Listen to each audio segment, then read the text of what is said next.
touch the mid-range, drop the bass. Touch the mid-range, drop the bass. To another episode of Reason Tips and Tricks.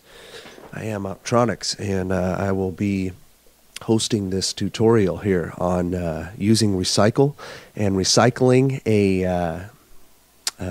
grabbing your own loop out of a piece of music or a sample from a song or a sound, and using Recycle, which is a program that you need to use the Rex player in Reason, and then start playing with it. A program I have open now on the screen right now is called SoundForge. We've talked about it before. And what I've got open here is a snippet, a sound snippet from a song that I'm ashamed to say I don't know. It's a classic funk song, and I'm not really sure the name or the artist, but it's just a little tidbit I have. And let's just go ahead and listen to it from beginning to end first, and I think you'll get an idea of where we're going with this. Okay, here we go.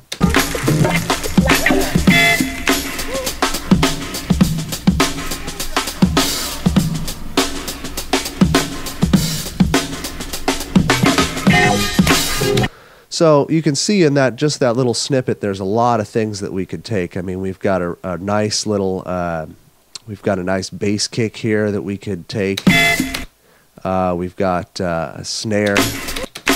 Sounds like a snare with a tambourine and a clap. And if you listen really close, there's like a dude in the back going, woo!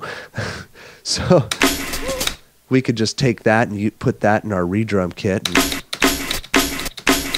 There's lots of stuff in here. I like using SoundForge because I can just kind of go through here and just kind of, you know, basically explore the sound sample and figure out what I want to do with it.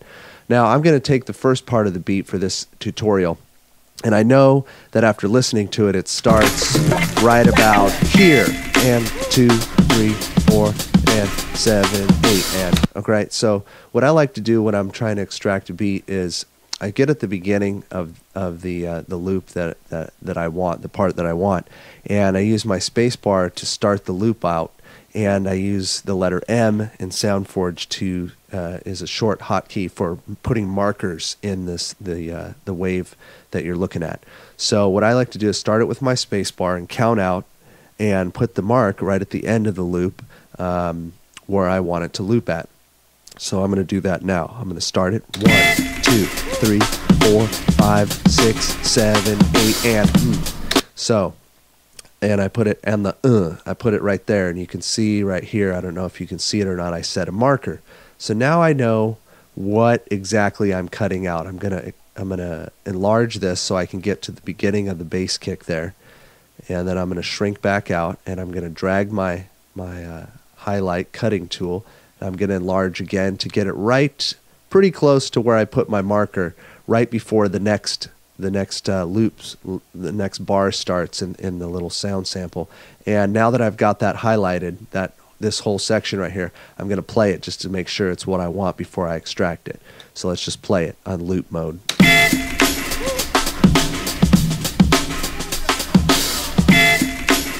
All right, sounds good to me. I'm not trying to get perfect here. We can take care of that when we throw it into Recycle. So now I've extracted that. I'm going to minimize the original sample there, and we just have our loop here. And I'm going to get rid of this metadata here, this marker that I put.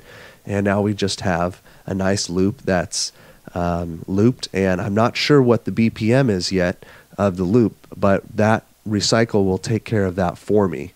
And I'm going to save it as guitar beat in a folder that I've already created in my data folder where I keep all my files and stuff. I'm going to go ahead and save that there, and I've saved it as a WAV file. And we're going to go ahead and get out of SoundForge. So the first thing I'm going to do is I'm going to find out what the approximate BPM of the loop is. Now, to do that, I'm going to have to set the bars here in the bar window, and I'm sure that the updated versions of Recycle have all these windows. They may have an advanced feature now that does this for you, but in this version of 1.7.1, I'm going to go ahead and set the bars at 2. Now, I know that it's 2 bars because I counted it out in SoundForge, But sometimes if you go ahead and you'll notice that when I set the bars at 2, the value at 2, the tempo over here changed to 102 BPMs, 0.400. Now, I know that, and you probably know from listening to music, that that's most likely what the pretty much BPM of the song is. Now, if you change this to 3 or 4, you're going to notice that the BPM went to 204. Now, that's not right. We know this little loop isn't 204 BPMs, and if we changed it to 1, you know that it's not 51 BPMs, or it'd be like, really slow, and and it wouldn't come out right. So we're going to go ahead and change it to 2, because 102 BPM sounds like that's the closest BPM, beats per minute, that it is in the original song. Now, one of the other things you have to do is you don't really have to goof around with any of these other value windows except where it says new tempo, and that's set automatically by default at 120 BPMs. And well, we can jack that up later in Reason, but right now, to keep the sample exactly the same pitch and everything that it is in the original song, we're going to have to change that to 102.400, which is what it estimated the BPMs at. And we're just going to hit enter, or you just change the value. You don't have to hit enter. Now, moving down to the part that everyone, including myself, gets screwed up on sometimes, and that's setting the stretch. I have the stretch set it to 100%, and setting the auto markers. So you have to set markers, because basically all Recycle's doing is it's chopping your sample up into little bitty slices, so it's easier to work. Reason can work with it easier as far as tempo changes and rearranging and picking out snares or bass kicks or hi-hats or anything that's in your Recycle file. Now, it has an auto feature where you just kind of drag the sensitivity up, and it kind of guesstimates where your markers should be. And I like to really emphasize that guesstimate, because it's not perfect, and if you just turn it all the way up, it's going to give you 99 slices, which are completely unnecessary and will make your Recycle file sound like crap. So what I like to do is start to edge it up slowly and see where it starts to put the markers, and it's putting them in the most, obvious spots. At the very beginning of the bass kick of the waveform right here, where it's the loudest, and that's basically the way this works. And I start moving it up until it starts to get stupid, and you can tell when it starts to get stupid because it starts putting lines in the middle of these empty spaces where it's not really, you can hear, like right here, here's the initial bass kick, right? I'm just playing each slice simple, and then here's the next one, which is that, right? But it also put a slice right in the middle of this whole sound right here.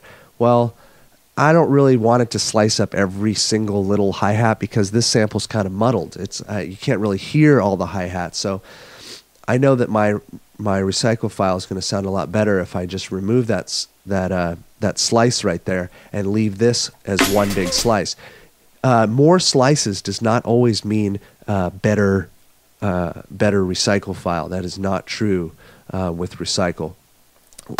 Let's play the rest of the slices that it's made here. I've noticed that right here it's added a slice in the middle of this double bass kick right here. So I'm going to go ahead and remove that. It jumped over here. We're going to go over here.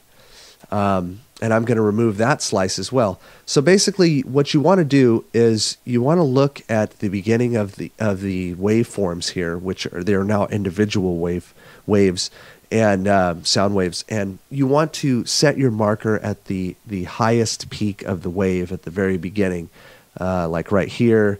You can kind of start to decipher the different instruments and parts of the loop. If you start to see a bunch of weird slices in the middle of these sections, most likely they're not necessary unless you want to do some like super glitched out stuff and you really want to slice it up, and you're going to have a lot of problems with trying to get your slices to sound natural in Reason. Your loops sound natural because it's going to have these little pops and clicks in it. So you want to get rid of those. Just stick to the big stuff.